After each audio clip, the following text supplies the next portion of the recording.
How do you picture a good day? What comes to mind? When it comes to me, I think about waking up to a sunny day with clear skies, going to work where the traffic is clear and there's no jams going on. If I'm at work, I'm able to get my projects done without a lot of distraction. I even get a raise or a promotion at work, which is great. Coming home to a happy wife and kids, dinner's waiting at the table. You're able to sit down later on after you've eaten. You can relax, watch your favorite sports team, and your team wins, and you go to bed peacefully. Just a nice, relaxing time at home. Now, you may have different interpretations of what you consider to be a good day or a great day or a perfect day. But note that whenever we describe what a good day is, we focus primarily on things that happen to us. The quality of the day is based on these external circumstances, but the problem is that we have very little control over these external factors. In this type of scenario, everything is pretty much left to chance. You can't make the sun shine or control traffic. You can't guarantee that you're going to get the raise at work or that you're even going to have a good day at work.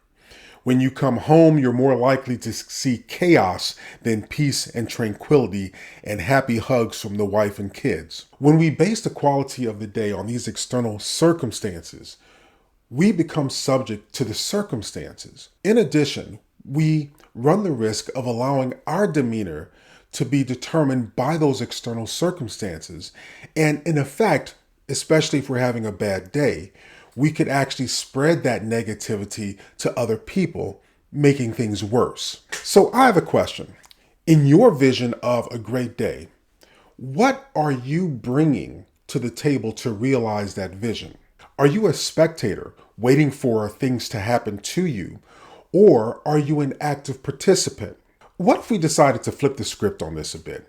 Instead of putting the pressure on the external circumstances that we can't control to determine the quality of our day, we take the responsibility to make the day what we desire it to be based on the things that we can control. So, what are some of the things that we can control? Well, we can control our actions, we can control our attitudes, and we can control our mindset. Let's begin to envision a good day as something that we bring, something that we give instead of something that we receive. What are some things that we can do? Well, one thing, we can wake up giving thanks and praise to God despite what the weather is. For this is the day which the Lord has made. We will rejoice and be glad in it. Another thing we can do is look ahead in the day and try to have a plan to attack it with a good attitude. If we know what's going to be happening in the day, we can sort of set our mind in the right place so that we can attack it with a good attitude. Thirdly, we can maintain a pleasant attitude in traffic while we're driving in traffic at work or at home. Oftentimes, it's a good idea to listen to music or something that can lift your spirits up when you're in traffic, especially if you're caught in traffic and you're spending a lot of time on the road. Next, at your job, perform diligently and do what you can to make others better at your place of work. And whatever you do, do it heartily as to the Lord and not to men, knowing that from the Lord you will receive the reward of the inheritance, for you serve the Lord Christ. Now, some of you may be thinking, well, my job stinks, and I get that. And in times like that, it may help to think about the why. Why are you working?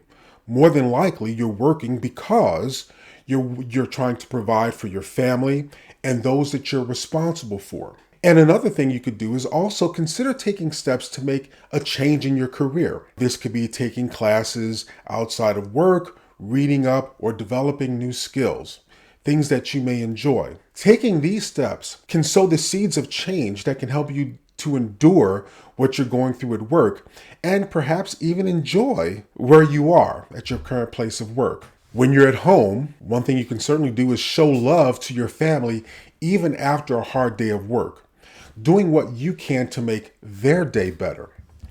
One of the things that I like to do when I come home from work is that when I come into the driveway and I turn off the engine, I usually like to sit down and give myself a couple minutes to sort of think about the plan going into the house, to take the time to reset my mind from work to home and think about the things that I can do walking in the door to make the day better for my wife and for my family. You could probably think of some things that you can do to make things easier and better for your wife and family. You could offer to cook a meal, offer to clean up, take the kids outside, engage with your children to allow your wife to have a break. There are some things you can do to make things better in your house. The central idea here is that we're bringing a good day to those who lie within our sphere of influence. After all, it is more blessed to give than to receive. You can't control your external circumstances. You can't control the things that happen to you. But you are the external circumstance for someone else. You are the external circumstances for your wife, for your children, for your colleagues at work.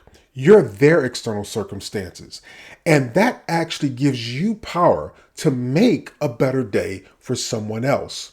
If we redefine a good day as something that we give to people than something that we receive from people or from the outside environment, we'll probably find ourselves having more good days than bad. When you reflect on the day, ask yourself these two questions. One, have I accomplished the things that I set out to do? And two, have I helped make the day better for people around me? If you can answer yes to these questions, then I would say you've had a good day.